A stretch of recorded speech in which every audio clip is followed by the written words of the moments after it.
이 시간에 함께 보실 하나님 말씀은 마가복음 12장 35절부터 44절까지의 말씀입니다.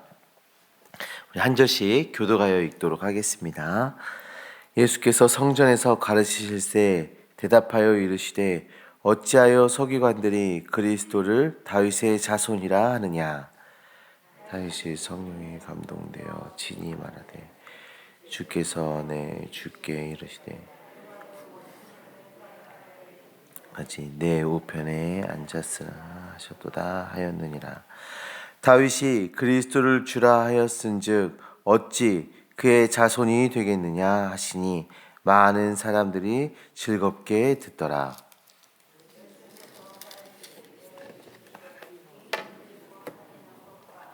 시장에서 문안 받는 것과 회당의 높은 자리와 잔치의 윗자리를 원하는 서기관들을 삼가라.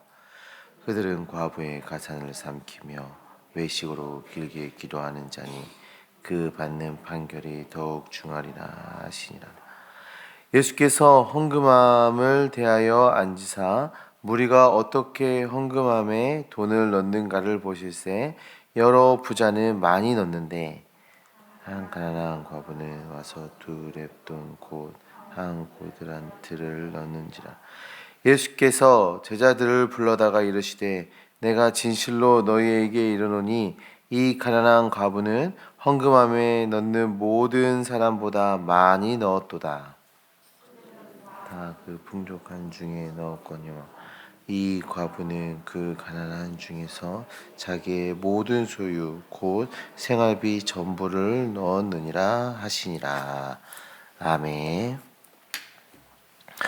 오늘 본문의 말씀은 예수님께서 성전뜰에서 종교 지도자들과 공개 변론을 하시는 장면입니다. 오늘 본문의 이 앞에 바로 직전에서는 그 긍정적 모델로서의 그 서기관을 소개하고 있는데 오늘 본문에서는 부정적인 대부분의 그 서기관들에 대한 비판이 이어가고 있습니다. 먼저 예수님께서 지적하시는 내용은 그들이 그리스도를 다윗의 자손이라 부르고 있는 그 내용입니다. 우리가 지금 예수님께서 그리스도를 다윗의 자손이다라고 서기관들이 해석한 그것에 대해서 지적을 하고 계시는데 우리에게 의문이 좀 들게 되죠. 예수님께서 다윗의 자손이 맞는데 왜 이 다윗의 자손이라고 그리스도를 해석하는 것에 대해서 예수님께서 좀 지적하고 그걸 또 부정적으로 말씀을 하시는가에 대한 질문이 생기게 됩니다.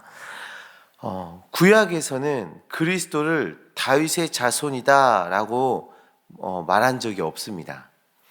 구약에서 다윗적 메시아 예언은 사무엘하 7장 12절에서 13절의 말씀에서 처음 등장하기 시작하는데요. 내 수완이 차서 내 조상들과 함께 누울 때에 내가 내 몸에서 날 내 씨를 내 뒤에 세워 그의 나라를 견고하게 하리라. 그는 내 이름을 위하여 집을 건축할 것이요 나는 그의 나라 왕위를 영원히 견고하게 하리라. 아멘. 이 언약은 이후에 남유다가 멸망할 때 다윗에게서 한 의로운 가지가 일어날 것이라는 소망으로 더욱 구체화됩니다. 그리고 이후에 유대인들 안에서 다윗의 자손이 와서 하나님의 백성 이스라엘을 다스릴 것이고 이방인들을 무찌르고 더러워진 예루살렘을 정결하게 할 것이다 말하면서 이것이 메시아 신학으로 자리 잡게 된 것입니다. 신약에서 그래서 신약에 와서 소경 바디메오가 예수님을 부를 때 다윗의 자손이라고 부르게 되고 또 예수님께서 예루살렘에 입성하실 때 그 앞에 예수님의 입성을 축하하던 수많은 무리들이 다윗의 나라다라고 고백하기도 합니다. 이러한 고백들은 당시 유대교 지도자들의 그 메시아 신학, 다윗적 메시아 신학이 익숙하게 자리 잡고 있었다는 것을 보여주는 것이죠. 예수님은 서기관들에게 물으십니다. 36절에서 37절의 말씀인데요. 다윗이 성령에 감동되어 친히 말하되 주께서 내 주께 이르시되 내가 내 원수를 내 발 아래 둘 때까지 내 우편에 앉으리라 하셨도다 하였느니라. 다윗이 그리스도를 주라 하였은즉 어찌 그의 자손이 되겠느냐 하시니 많은 사람들이 즐겁게 듣더라. 이 말씀은 다윗의 시편인 그 시편 110편을 인용하신 말씀입니다.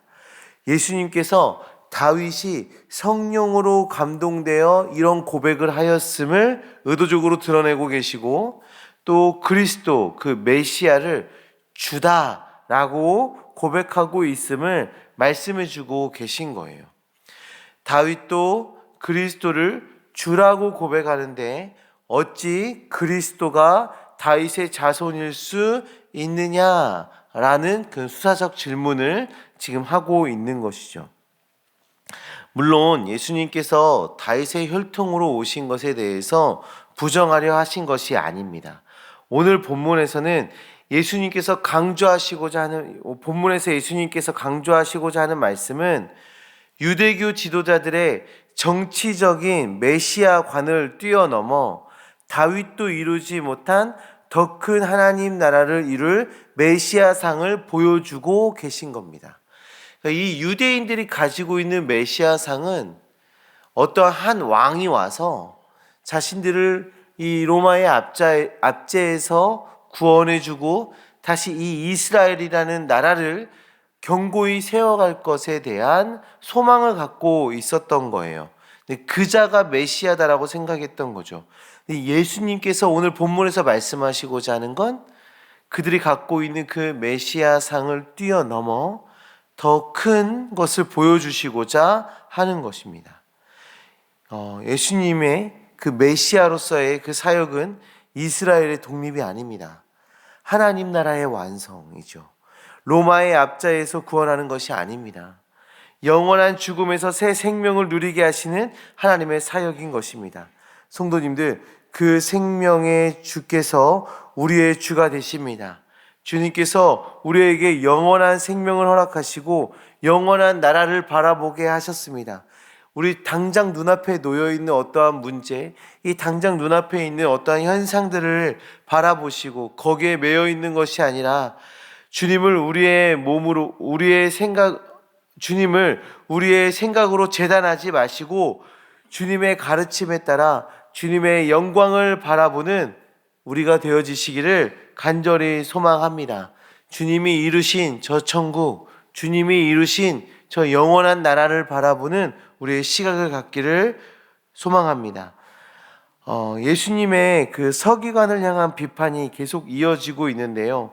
38절, 39절의 말씀을 보시면 긴 옷을 입고 다니는 것과 사람들에게 인사받는 것, 또 상석에 앉기를 좋아하는 서기관의 모습을 지적하고 있습니다. 이것은 무엇을 말하는 것이죠? 교만이죠. 교만. 대접받고자 하는 교만.